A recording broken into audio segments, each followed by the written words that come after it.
Right, Kirmond, mate, £1 million game next week. How nervous are you? How nervous is the club? I wouldn't say nervous. I'd say it's more excitement than nerves. Obviously, it's there's a huge amount at stake. It's a chance to stay in Super League where we believe that we belong. This week's really big as well, trying to get that home tie, and hopefully we'll be at home in the £1 million game. But yeah, there are a little bit of nerves personally, but it's also twinged with excitement as well. You're back playing, which is great.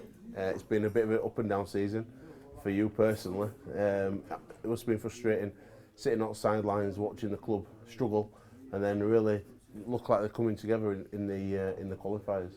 Yeah, I think that's the thing. Obviously, I got injured the week Brian came here, and that's kind of when the club turned around a little bit. Fortune was on the field, turned around, and the club picked up a few wins. So it was frustrating not to be involved with that, but also frustrating not being able to help the boys out in what has been a tough time as well. So, and also it's been quite frustrating watching Scroots pick up the wins as captain. I think he's got more than me this year, and he's only done it about 8 times. So he's been letting me know about that as well.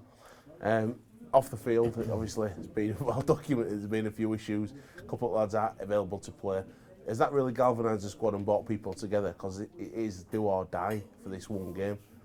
Yeah, it has. It's definitely brought us together. I think the thing with Wakefield is it's one of those clubs where if you've been here, and it's always a tight group of boys, and everyone enjoys each other's company. So, the boys that have gone are all friends of ours, but what they did is they let us down at a really important time. So, that was disappointing, but we've just moved on from that as a squad as a whole, and we're just really focused in on what we need to do, and with that end goal of staying in Super League, and that's what's the most important thing to us. Now, you pumped Bradford recently at home.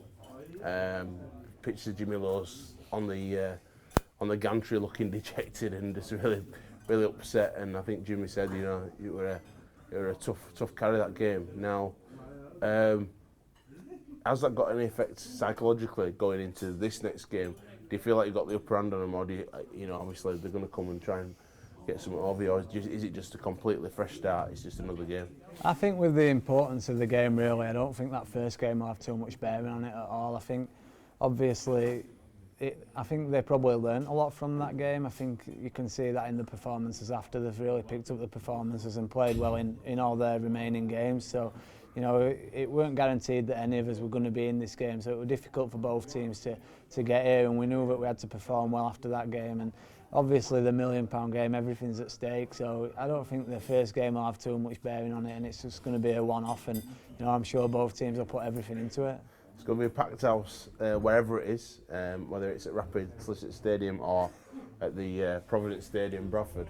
But from a fan's perspective, it's great drama. It's a great story for Rugby League.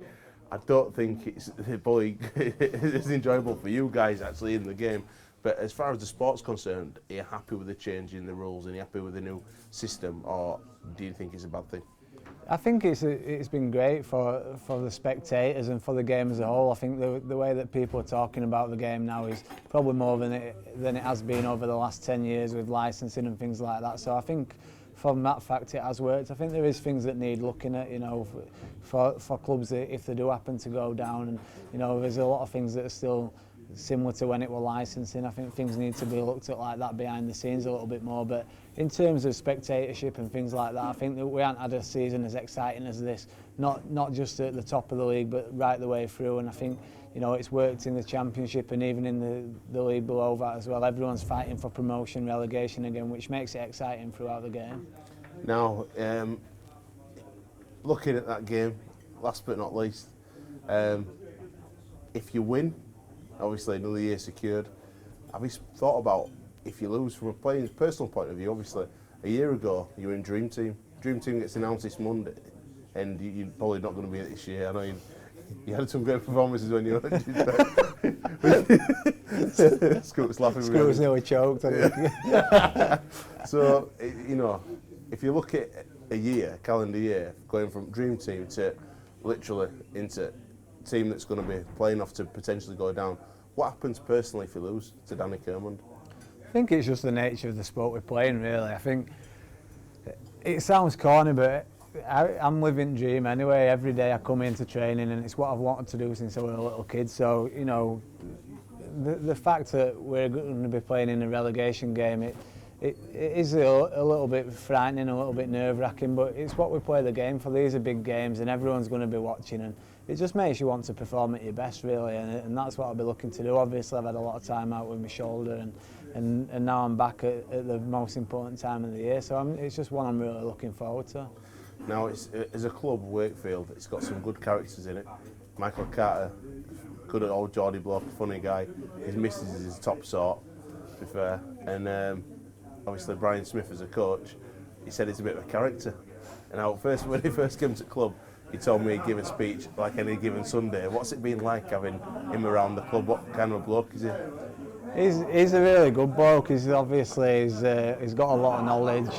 He's experienced, 61, so he's been around quite a while. But it's just the thing he does is he brings the best out of you as a person, and he talks a lot about the person behind the rugby player. It's not all about on the field and things like that. So it just makes you think about, you know, life in general, really, and it kind of works for me.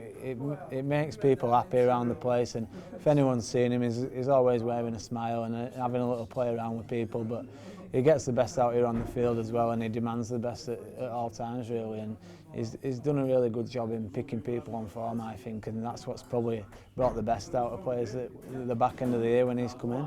Top stuff, mate. Good luck in the £1 million game. Thank you. Hopefully, you're better at that than you are at the quiz. I'll see you there with your Bradford shirt on tomorrow.